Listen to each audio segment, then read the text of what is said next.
So this is computer generated chess problem 00673 by Chesthetica. Now in this position we have got 3 minor pieces and a pawn against a rook, 2 minor pieces and a pawn. So basically white is lower in material. Yet white can actually draw in this position. There's only one move that draws, and I will now show you some of the analysis. Now what appears obvious here is that the white knight on g2 is in a position to be captured by the king. But at the same time, the black knight on d1 is also in a position to be captured by the white king. So why not just exchange the knights?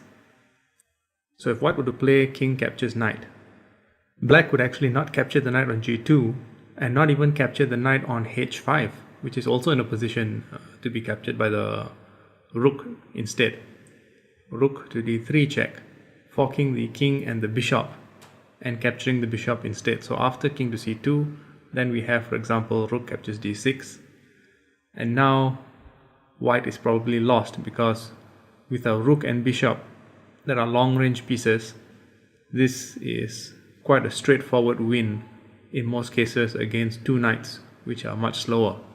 Or what if, for example, here white tried something different? That means instead of moving the correct move, which is the g knight to f4, which we'll see why this draws in a minute or so, what if white had played, for example, knight on the h file to f4? Now this creates a problem because it opens the file, the h file for the rook, allowing black to play something like maybe rook to h7 or even rook to h8. So after king captures knight, then we have got the similar problem as before, rook to d8 or d7, and the bishop will be won. After king to c2, rook captures d6, and we are back to the situation before. So how exactly does white draw this position by playing the correct key move, which is knight on the g file to f4? Okay, now as you can see, rook to d3 is no longer possible, and if rook captures h5, then we have knight captures h5. Following this, knight to b2, maybe king to c3, and then knight captures a4. Or even, for example, after knight to b2, if white plays a5, then of course this would be a mistake. Knight to c4 wins the bishop.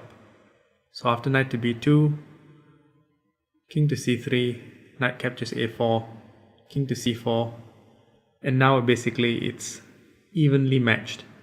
It won't be difficult for white to capture the black pawn on c6, thereby forcing a draw. So if we go back earlier to the initial position, you can see that only one move draws. Every other move loses, and that move is knight on the g file to f4.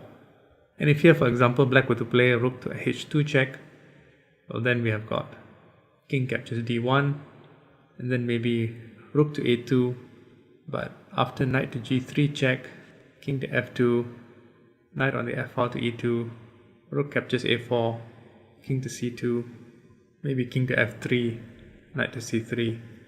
And this is also basically drawn because white has got 3 pieces against a rook, bishop and pawn, so material is even again. I hope you enjoyed this problem. Thanks for watching.